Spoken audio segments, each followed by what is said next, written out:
வைப்பது தமிழின் மாண்பு. அந்த மாண்புக்கு ஏற்றபடி நல்ல வரவேற்பு வாழ்த்துக்கள் வரவேற்பு. உங்களை வாழ்த்துவது என்னுடைய கடமை. என் வாழ்த்திடோ உங்களுக்காக வழிநாயகம்.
சகல கலைஞானம் பெற்று நீங்க பல்லாண்டு கால வாழ்க.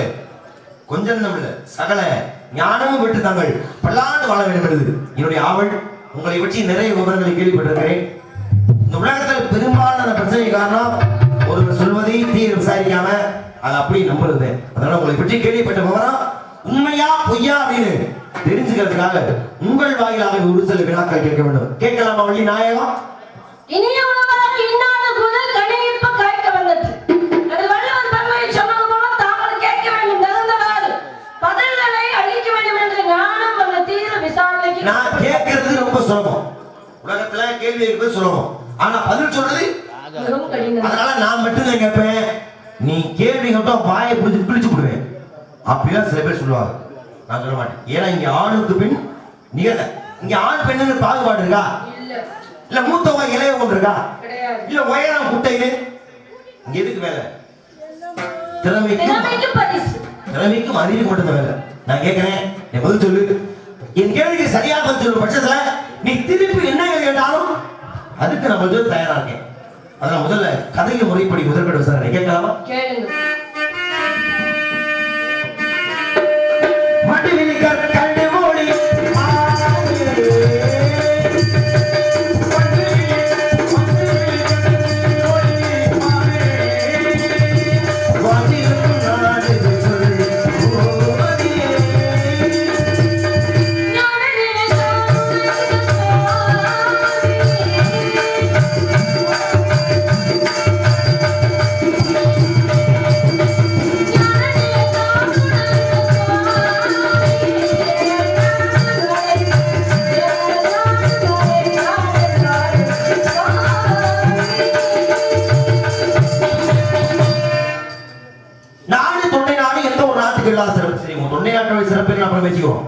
முதல்ல இப்ப நம்ம நிக்கிறோமே கதை முறைப்படி இது என்ன நாடு தெரியுமா? இந்த நாடு நடைமுறைப்படி பாடி நாட்டு பகுதியா இருக்கும். ஏன்னா ஒவ்வொரு நாட்டுடைய அந்த பாரம்பரியத்தை பொறுத்துதான் அதோடைய பழமை நமக்கு வெளிப்படும். இப்ப தஞ்சைன்னு சொன்னா எல்லாருக்கும் ஞாபகத்து வர வேண்டிய ஒரு ஆலயம் எது அப்படின்னா இந்த உலகத்துல எத்தனை ஆலயங்கள் இருக்கு. ஆனால் ஒரு மலை பகுதி இல்லாத, மலையோ பாறை இல்லாத ஒரு பகுதியில அவ்வளவு பெரிய கற்கோவிலை கட்டுவது என்பது சாதாரண காரியமா? அது ஒரு 1000 ஆண்டுகளை கடந்து அந்த ஆலயம் இன்னும் 10,000 வருஷம் அந்த ஆலயம் இருக்கும். இயற்கை சீற்றங்களையும் எதிர்த்து நிற்கக்கூடியது அந்த ஆலயம். அது வந்து தமிழுடைய கலாச்சாரத்துக்கு ஒரு எடுத்துக்காட்டப்படக்கூடியது. முன்னோடியே வரக்கூடிய விஷயங்களே அப்பொழுது ஆராய்ந்து கட்டிய ஆலயம். ஆராய்ச்சியே இல்லாத நேரத்தில் கூட தமிழரின் மூளையை வைத்து கட்டிய ஆலயம். காற்றாற்று வெள்ளத்திலிருந்து எடுக்கப்பட்ட மண்களை கொண்டு வந்து எடுத்து கட்டிய ஆலயம். ஏன்னா இங்க காற்றாற்று வெள்ளமே போகாத இடத்துல கூட அந்த மண்ணை கொண்டு வந்து கட்டியிருக்காங்க. சிறப்பான ஆலயம். மாட்டுக்கத்துல அப்பா கோயில் வேணா பிள்ளைக்கு மாறுவானா? அவனுக்கு ரோசருக்கு மாலையா? தாங்கள் கட்டிய ஆலயத்தை விட பெரிய கோயிலை நான் கட்டி காமிக்கிறேன் அப்படின்னு ஆசை கொண்டார். யாரு? ராஜராஜனுடைய பிள்ளை முதலாம் ராஜேந்திர சோழன். அவர் கட்டிய கோயில் தெரியுமா? கங்கை கொண்ட சோழபுரம். கங்கை கொண்ட சோழபுரம். ஏன் இப்ப நான் உங்களை ஒரு சின்ன விஷயம் கேட்கிறேன். இப்ப தமிழ்நாட்டை வளமாக்கக்கூடிய நதி என்ன தெரியுமா? காவேரி. ஏன் இன்னைக்கு சோழநாடு சோறுடித்து பேர் வாங்க முக்கிய காரணமே அன்னை காவிரி தாய். இப்ப இந்த ஆலயம் இருப்பது தமிழ்நாட்டில், அதாவது நடமாடப்படி சொன்னா கூட அரியலூர் மாவட்டத்துல, தமிழ்நாடு மைய மாவட்டம் அரியலூர் மாவட்டம். அங்கேதான் அந்த கோயில் இருக்கு, ஜெயங்கொண்டம் பக்கத்துல. இது எல்லாரும் நிறைய பேர் தெரியும். ஆனா இங்க ஓடக்கூடிய ஆறு காவிரி ஆறு. காவிரி நியாயம் ஒரு சோழ மன்னே தன்னுடைய நாட்டை வளமையா மாற்றக்கூடிய நதி காவிரி என்ன பேர் வச்சிருக்கணும்? காவேரி கொண்ட வச்சாருங்க. அந்த ஊருக்கு சிறப்பு, அங்க ஓடக்கூடிய நதிக்கு சிறப்பு, இந்த மண்ணுக்கு சிறப்பு. இப்ப கங்கை தமிழ்நாட்டுல ஓடுதா? இல்ல, வடமாநில ஓடக்கூடியது. இங்க வடநாட்டுல ஓடி காசியில. அத தமிழ்நாட்டுல நேரம் வந்திருக்காது. இல்ல இல்ல. அப்ப இருக்கின்ற பொழுது காவிரி கொண்ட சோழவரனை நியாயமா வச்சிருக்கணும். ஏன் அந்த ஆலயத்தை பேர் கங்கை கொண்ட சோழேஸ்வரம்? அது காரணம் இதெல்லாம் தமிழனுடைய தீன தீன செயல்களை எடுத்து காட்டும் வகையில் நிலைநிறுத்திய ஆலயங்கள் அதெல்லாம். நாட்டுடைய சிறப்பு எங்க இருக்குன்னா வரலாறு தான் இருக்கு. அதனால வரலாற்றை பேசுறது தவறே கிடையாது, தமிழுடைய பெருமை. நீங்க சொன்னீங்களே ராஜேந்திர சோழன் அப்பேற்பட்ட வீரமான எல்லா குடமுழுக்கு ஆலயங்களும் போய் மஞ்சள் நீராட்டு விழா நடத்துவோம். அந்த நன்னீராட்டு விழாவில் எல்லா ஆலயங்களையும் இந்த நதிகளில் உள்ள புனித நீர் எடுத்து வந்து அந்த குடமுழுக்கு திருவிழா நடத்துவோம். ஆனா அவர் என்ன நினைச்சாரு, கங்கை நீர் எடுத்துட்டு வந்து இந்த ஆலயத்துக்கு குடமுழுக்கு விழா செய்யலாம் அப்படின்னு ஒரு ஆசை. ஆனா கங்கை இங்கேயா இருக்கா? எங்க இருக்கா? வட மாநிலத்துல காசி பகுதியில் அதிகமாக ஓடிக்கொண்டிருக்க. அதனால்தான் கங்கை என்று சொல்லக்கூடிய நீரை எடுப்பதற்கு அந்த நாட்டு மன்னன் இமயவர்மனை அவனுடன் போரிட்டு அவன் தலையில் அந்த தண்ணீரை சுமக்க வைத்து வந்து இந்த நீங்க சொன்னீங்களே சோழபுரம், கங்கை கொண்ட சோழபுரம், அந்த நீரினால் குடமுழுக்கு செய்ததால் அதற்கு பேர் கங்கை கொண்ட சோழபுரம். வீரரிட செயல்களை எடுத்து காட்டியதால் நம்ம பக்கத்துல ஓட நதியை நம்மளால உணர முடியும். ஆனால் கங்கை வரை சென்று அங்கிருக்கூடிய நதியை கொண்டு வந்து அபிஷேகம் பண்ணா அது 1000 வருஷத்துக்கு முன்னாடி. அது அவன் கொண்டு வரலையா, எதையே தோற்கடித்து அவன் தலையில் சுமக்க வைத்து கொண்டு வந்தாராம். வரலாறு அப்படிதான். இப்ப சிலப்பதிகாரத்தை எடுத்தேன்னா எழுதியவர் இளங்கோவடிகள். ஆனா அன்னை யாரு? சேரன் செங்குட்டுவன். ஏன்னா தம்பி கண்ணகிக்கு சிறப்பானவர் இல்லையா? மனதுக்கு நெருக்கமானவர் கூட அவர் ஜி. இவர் வந்து சேரன் செங்குட்டுவன். என்ன காரணம்? இவரு கண்ணகிக்கு சொல்லாத கோயில் அமைச்சிட்டார் சிலப்பதிகாரத்தின் மூலமாக. அவர் கல்யாணம் ஆலயம் எழுப்பி விட்டார். கல்லு எங்கே பாருக்கலாம்? எங்கெல்லாம் கல்லு இல்லையா? இமயத்துக்கு ஓராது, இமயமலை நோக்கி. ஆனா என்ன சொல்றாங்க, ஏடா எங்க இருந்து வந்து எங்கடா கல் எடுக்க வர்ற என்று இருவர் வருகிறார்கள். மிகப்பெரிய தேசத்தையான கனக வச்சுக்கிட்ட 2 மன்னர்கள் அவங்க அடிச்சு அவங்க தலையிலே கொண்டு வந்து கண்ணகிக்கு கோவில் அமைத்தான் சேரன் செங்குட்டுவன். சிறப்பு இல்லையா? சேர நாட்டில் அந்த சோழவள நாட்டில் பிறந்து பாண்டிய நாட்டில் தன்னுடைய கணவனை அங்கே கொலை செய்தாலும் சேரவள நாட்டில் அவனுக்கு ஆலயம் வழிபடாத வந்து 3 நாடுகளுக்கு உரிய ஒரு தெய்வமாக கண்ணகிக்கு விளங்கினான்.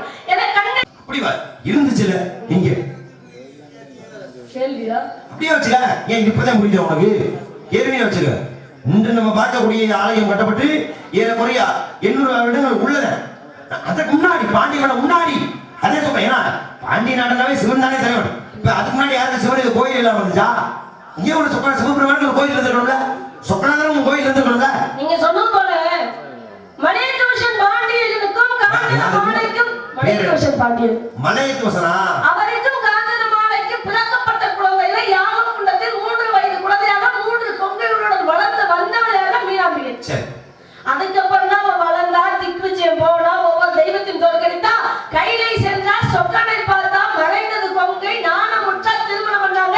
எந்த ஆண்மகனை பார்த்து நீ வெட்கப்படுறியோ அப்பதான் உன்னுடைய 3வது கொங்கை மறையும் என்பது பிறகுதான் இருவருக்கும் திருமணம். அதற்கு பிறகு பாண்டிய மன்னர்களால் வழியில் கட்டப்பட்ட ஆலயம் மீனாம்பிகை ஆலயம். இது எல்லாருக்குமே தெரிந்தது. இது காலங்களில் அறியப்பட்ட வரலாறு சான்று. ஆனா அதற்கு முன்னதாகவே மதுரை என்பதை சொக்கன் நாசம் செய்வார்கள் செய்திருப்பார். ஆனா எப்படி வந்தார், யார் மூலமாக வந்தார் அப்படின்னு தெரிஞ்சுக்கணும். திருவிளையாடல் என்று நடத்தக்கூடிய விளையாட்டில் முதல் விளையாட்டு அந்த விளையாட்டு தான். ஏன்னா தேவாதி தேவதைகளுக்கும் தலைவன் தேவேந்திரன் சொல்லுவாங்க. இந்த தேவேந்திரனுக்கு ஒரு பிரம்மாதி தோஷம். எதனால? அசுரர்களின் தலைவனான ஒருவனை அழித்ததற்கான பிரம்மாதி தோஷம். பிரம்மனை போய் பார்க்கிறார். பிரம்மன் சொல்றார், இந்த தோஷம் நீங்க வேண்டும் என்றால் கடம்பவனம் நிறைந்த ஒரு இடம் இருக்கு பாண்டிய நாட்டுல. அந்த பாண்டிய நாட்டுல கடம்பவனத்தில் நடுவில் ஒரு சிவலிங்கம் உண்டு. அந்த சிவலிங்கத்தை 48 நாள் ஒரு மண்டலம் நீங்கள் பூஜை செய்தால் உங்க பிரம்மவத்தி தோஷம் நீங்க இப்படி சொன்னதற்காக அந்த தேவாதி தேவேந்திரன் இறங்கி வந்தான் கடம்பவனம். அதுதான்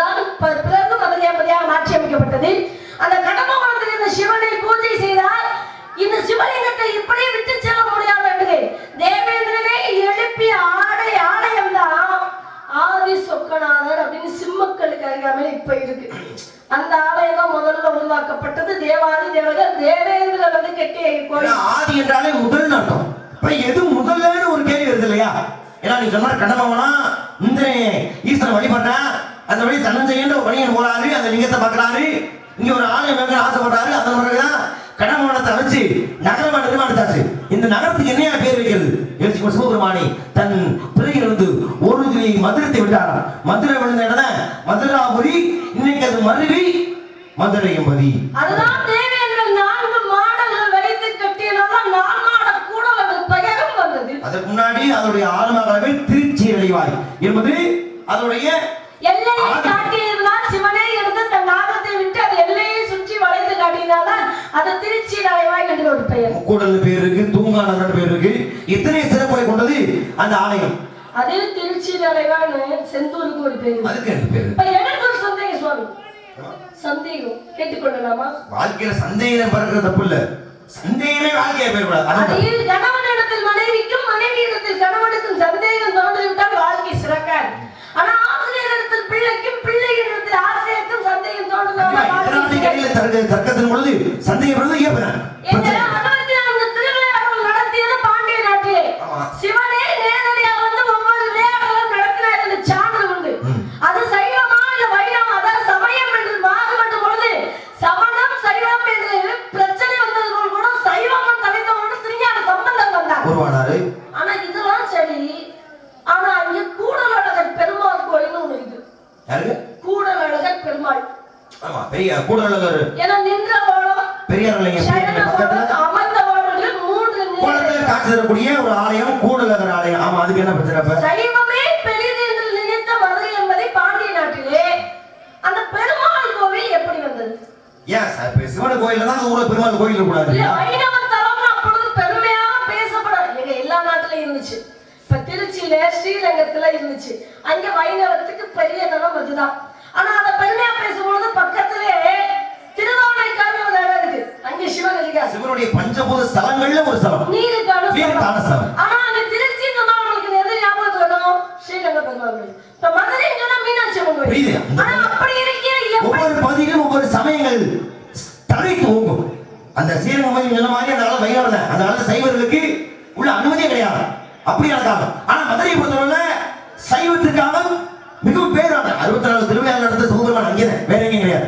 ஆனா அந்த ஊர்லயே பெருமாளுக்கு உள்ள ஒரு ஆலயம் இருக்குன்னா அது உருவாகும் ஒரு வரலாறு ஒண்ணு வேணுமா இல்லையா? அதுக்கு ஒரு வரலாறு. 64 திருவிளையாடல சிவபெருமான் பண்ணார். அந்த சிவனுக்காக வாழ்ந்த அடியவர்கள் எத்தனை பேர் தெரியுமா? 63 நாயன்மார்கள். இப்ப சிவனை வணங்கி பெருமாளவங்க 63 நாயன்மார்கள். இந்த பக்கம் பெருமாள், அதாவது மகாவிஷ்ணு. இப்ப மகாவிஷ்ணு வணங்கி பெருமாளவங்க 12 ஆழ்வார்கள். இங்கே 63 இருக்கலாம். ஆனா இங்கே வெறும் 12. அங்கே 63 பேரை பார்ப்பதற்கு காட்சி கொடுக்க சிவன் போனார். ஆனா அந்த 12 பேராகவும் வந்தவனே பெருமாள் என்று சொல்கிறார்கள். ஏன்னா ஒவ்வொருவரும் ஒவ்வொரு அவதாரம். நம்மாழ்வார் கூட அவருடைய அவதாரம் தான் ஒரு கணக்கு இருக்கு. இப்ப அந்த 12 ஆழ்வார்களே முதல் ஆழ்வார் யார் அப்படின்னா அவர்தான் பெரிய ஆழ்வார். ஏன்னா விசேஷத்தனுடைய இயற்கை உண்டு. ஏன்னா அவர் தான் ஆண்டாளுக்கு தகப்பனாலும் ஒரு பாக்கியத்தை விட்டு விளையாடுனா பெரியவார். இப்பதான் பெரியவார் ஒரு உறங்கி கொண்டிருக்கிறார். இப்பதான் பெருமாள் கடவுள் சொல்லி சொல்றாரு, உன்னுடைய திறமை காட்டுவதற்கான சந்தர்ப்பம். மதுரை மதியிலே வல்லவதேவ பாண்டியன் எது சிறந்த சமயம் நிரூபிப்பதற்காக ஒரு பொருட்களையே, அதாவது தங்கத்தான காசுகளை கொண்ட பொருட்களையே கட்டி தொங்கிருக்க. எந்த சமயம் ரீதி என்று வாதத்தில் வெற்றி பெறுவதற்கு அந்த பொருட்கள் வழங்கப்படும். இந்த வைணவன் சார்பாக நீசல் மதுரைக்கு பொருட்களை அறுத்து பாடு ஆணையிறாரு பெருமாள். இவர் ஓராறு வாதிடுறாரு. அதுல பாடப்பட்ட பதிகள் அது ரொம்ப பெருசு. நம்ம கதை கொண்டு வந்துருவோம். அப்ப ஒவ்வொரு சமயத்தையும் போய் பாடும் பொழுது வைணவத்திற்கான சிறப்புகளை பாட பாட அந்த பொருட்கள் இறங்கி பெரியாருடைய கைக்கு வந்து விட்டது. அப்ப மகாவிஷ்ணு காட்சி கொடுக்கிறார். இங்க அவருக்கு மதுரை மதியம். அப்ப என்ன கேட்கிறாரு, நான் கண்ட இந்த காட்சியை இந்த மதுரை மக்கள் காண வேண்டும், அதனால இங்கே தாங்கள் எழுந்துள்ள வேண்டும் என்று கேட்டுக்கிறாரு பெரியார். அதனால அவர் கொடுத்த அந்த காட்சியை தான் இன்னைக்கு நம்ம கூடலழகர் கோயிலிலே நாம் பார்த்து கொண்டிருக்கிறோம். அப்ப பெரியாழ்வார் வைத்து அந்த வெற்றிக்கான பரிசாக அமைக்கப்பட்ட ஆலயம் தான் இன்னைக்கு மதுரையில் இருக்கக்கூடிய கூடலழகர் ஆலயம். இப்ப மதுரையை பத்தி பேசுறேன். கடற்கரை நகரங்கள் ஒன்று இருக்கு. நாகப்பட்டினமோ இல்ல அதற்கு முன்னாடி காவிரி பூம்பட்டினமும் எல்லாமே கடற்கரை நகரங்கள் வணிக தலங்கள். ஆமா. அந்த நகரத்துல கடல் இருக்கிறது இயல்பு, இயல்பு தானே. இப்ப மதுரைன்றது கடல் நகரமா? இல்ல இல்ல, அது வியாபார ஸ்தலமாக திகழ்ந்தது அவள்தான். சரி, அந்த மதுரையில கடல் இருக்கா? மதுரைக்குள்ள எங்க கடல் இருக்கு? நதிதான் இருக்கு, வைகை நதி. இருக்கா? அதுலயும் ஆமா. இப்ப கால்வாய் மாதிரி மதுரையில வைகை ஓடுது யாருக்கும் தெரியாது. அதே யாரு கேட்டாங்க? இன்னொரு நதியும் ஓடுது, கிருதுமால் நதி. அதையெல்லாம் கேட்கல, நான் கேட்கறதுக்கு மட்டும் சொல்லு. உன் சௌரியத்துக்கு பேச இது இடம் இல்ல. நான் கேட்டேன், நான் கேட்ட கேள்வி மதுரை மதுரையை வந்து இருக்கா இல்லையா? இல்ல இருக்கு இருக்கு. என்ன இருக்கு? என்ன என்ன என்ன எது இருக்கான்னு உன்னை கேட்டேன். கடல். அப்ப அதான் இருக்கணும். என்ன மதுரைக்கு கடல் ஓடுது? கடல் சம்பந்தமா ஏதாவது பேசு. என்ன கடல் ஓடுதுங்கிற நதியா?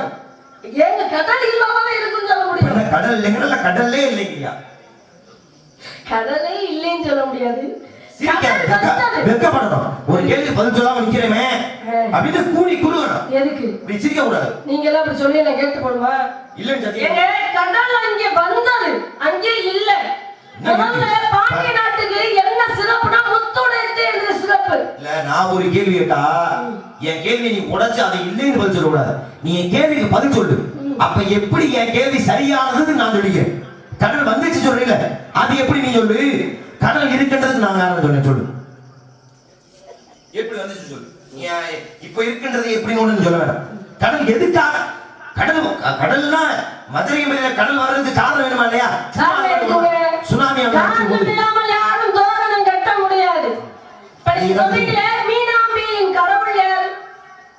மீனாம்பியைக்கு கடவுள் யாரு? மீனாம்பியை. ஏன் மீனாட்சியை உடஞ்சு வரியா? இலக்கியனே தொடர்ந்து சொல்லுவாரு. நீங்க ஏத்துக்க மாட்டீங்களா? சொக்கநாத பெருமான். சொக்கநாத பெருமானுக்கு சொக்கநாதல்ல, சொக்கநாதர்னே.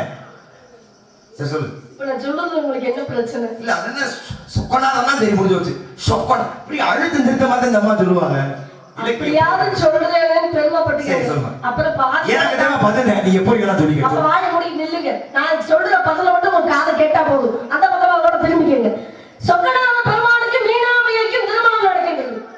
திருமண கோலத்தை கண்டு நடிப்பதற்காக தேவாதி தேவதையெல்லாம் இங்கு கூடினார்கள். ஆனா இருந்தாலும் இந்த மீனாம்பிகை தாய் காஞ்சனமாலை இருக்கா பாத்தீங்களா, அவளுக்கு ரொம்ப மனசுல சங்கடம். ஏனென்றால் மலையத்துவச பாண்டியன் அந்த மீனாம்பிகையை தோற்றுவித்த பிறகு குறுகிய காலத்தில் இறந்து விட்டார். அதனால இந்த கல்யாணத்தை பார்ப்பதற்கு அப்பொழுது கணவன் இல்லை என்றால் பெண்கள் போய் இந்த திருமணம் ஒரு நல்ல காரியங்களில் ஈடுபட மாட்டாங்க.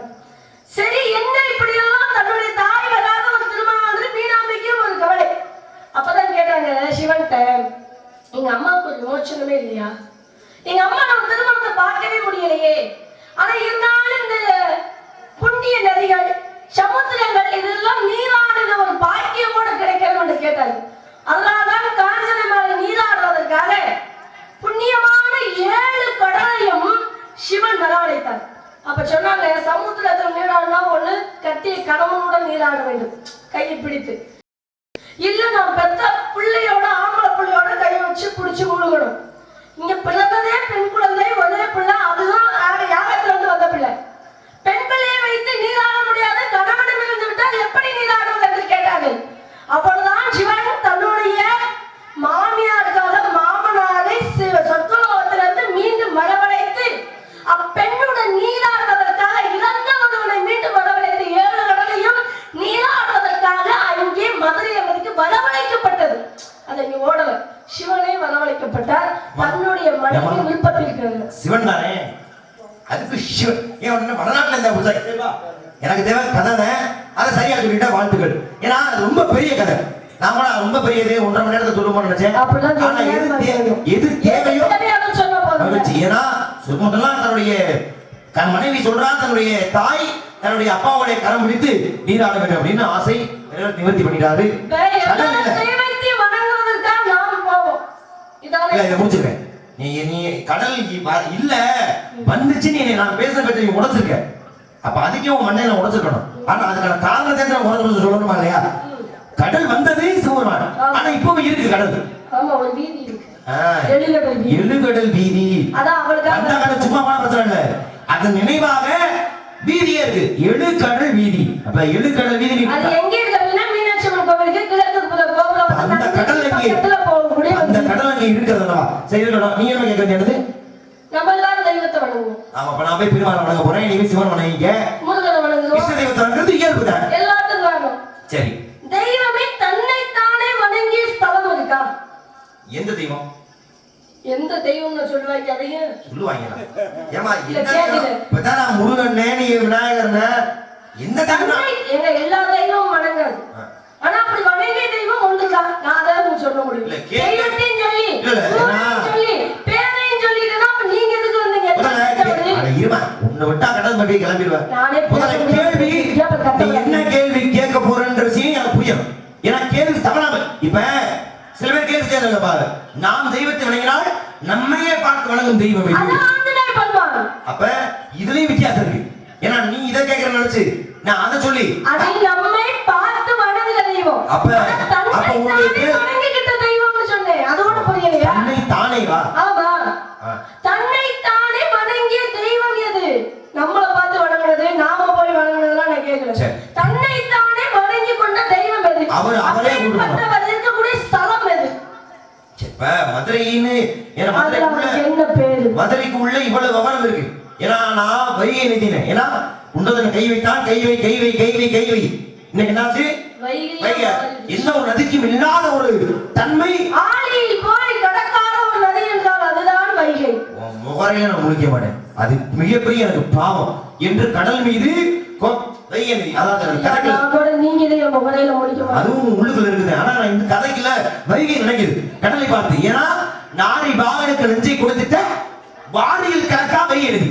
ஏன்னா என் தலைமை சிவபெருமான், நீ சிவனுக்கு நஞ்ச கொடுத்தது நீ, போ உன் மேல வந்து நான் சேர மாட்டேன், நீ அந்த கனவுல கூட நினைக்காத, போ உன் முகரையில குளிக்க பிடிக்கும் போனா போயிருவியா வா. கதைக்குள்ள குதிக்கிறாங்க அந்த அம்மா.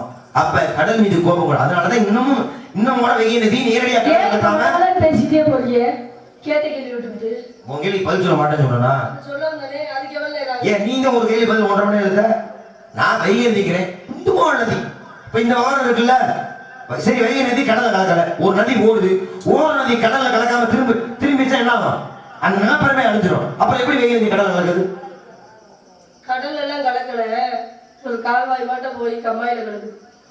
அந்த கம்மா வந்து நான் அப்படியே சுத்திருக்கா நீகமாயிருக்கு வந்து கம்மா தண்ணியா மாதிரி இது கடல். அதன் மூலமா தான் உபரி நீரால வழி. சரி, ஒரு இறைவன் அவரை வணங்கிக்கணும். இப்ப பாண்டி வம்சத்துல பிறகு எல்லாருமே அதாவது முடி சூட்டுவாங்க இல்லையா, அப்படி முடி சூட்டுகிற பொழுது தன்னுடைய குலதெய்வத்தை வணங்கிதான் முடி சூட்டணும்ன்றது பாண்டி மன்னனுடைய நீதி.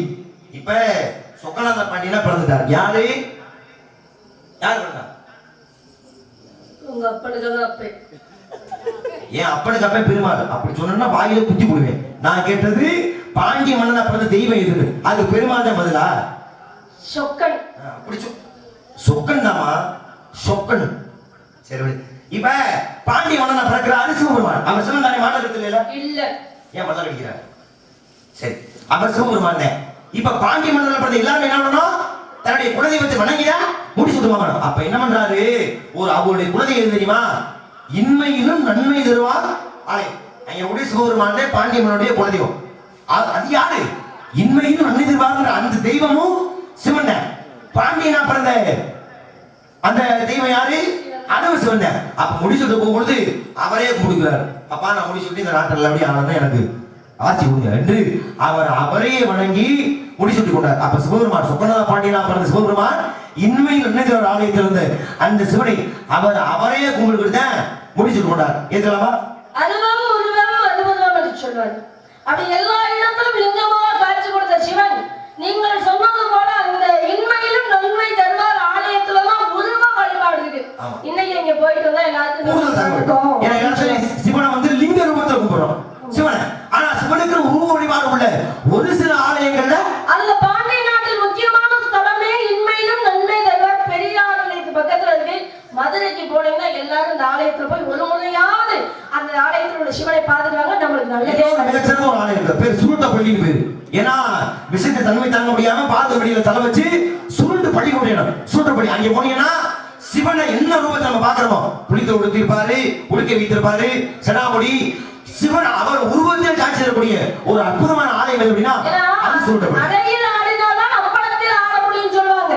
அப்ப அம்பலம் என்பது தில்லை சிதம்பரம். அப்ப அறை எங்க இருக்கு அப்படின்னா அதுதான் திரு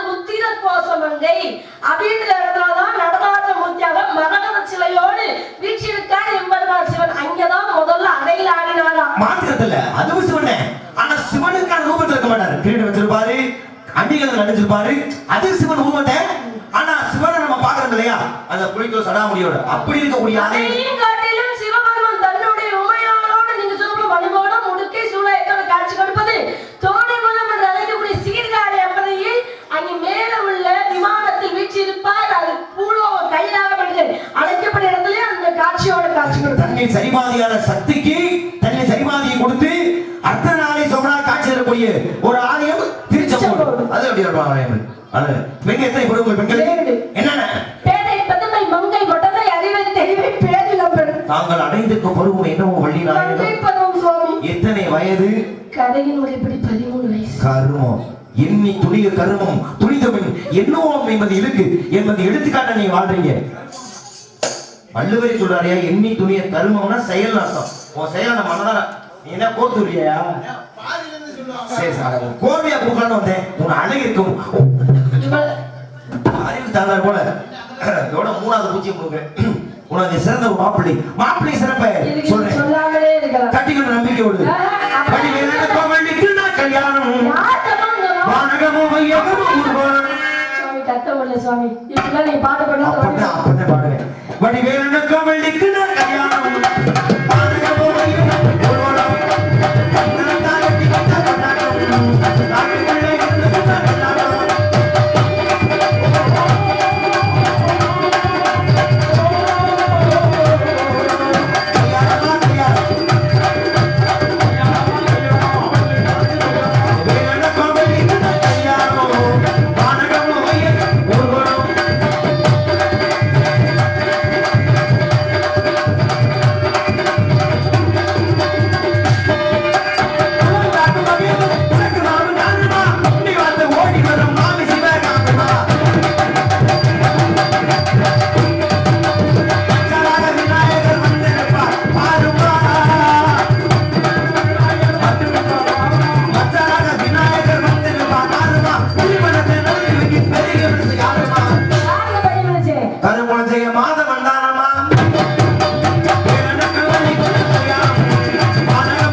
நீங்க சொன்னீங்களே கந்தன் கொட்டமான் கார்த்திகேயன் ஓராடுங்க நீராடுங்க சிவகுருநாதன் அழைக்கப்பட முருகன் சேவல் கொடி வச்சிருக்காங்க. ஏன் வச்சிருக்காருன்னு கேட்கிறாங்க.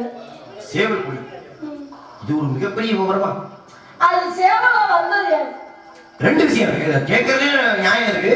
ஏன்னா எல்லாரும் பெருமாள் தெரிந்தது சூரபத்மனை என்ன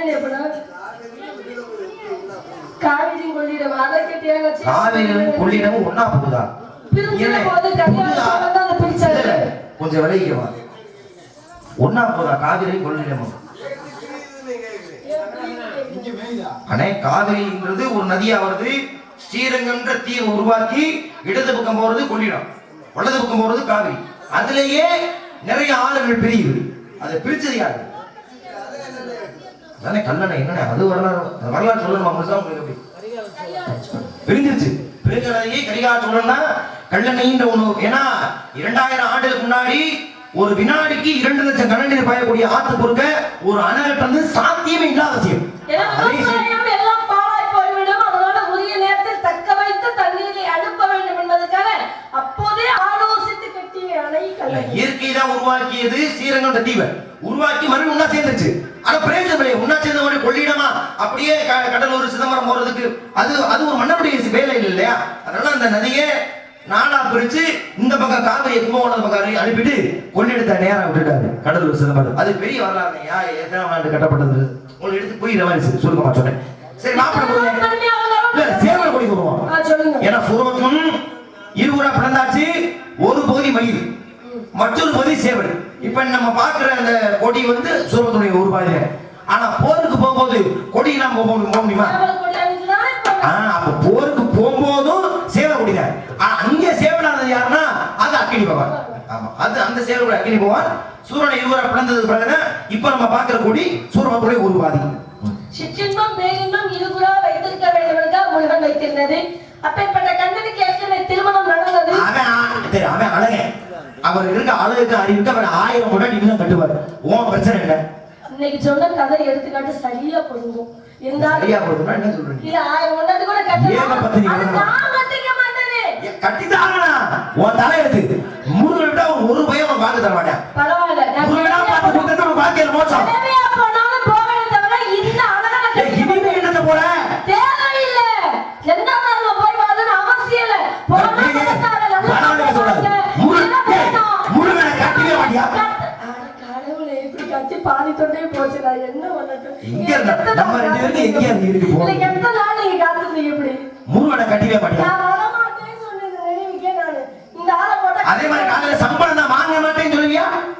அப்ப மட்டும் 5000 அது மட்டும் இல்லை நமக்கு. அதான் கட்ட மாட்டியா கேட்கிறேன். அன்பு மகள் இந்த அவஸ்தை விடுத்து அவனிகோ இது பாத்தனை மறுத்து சொல்லும் ஏமாத்த கேளமா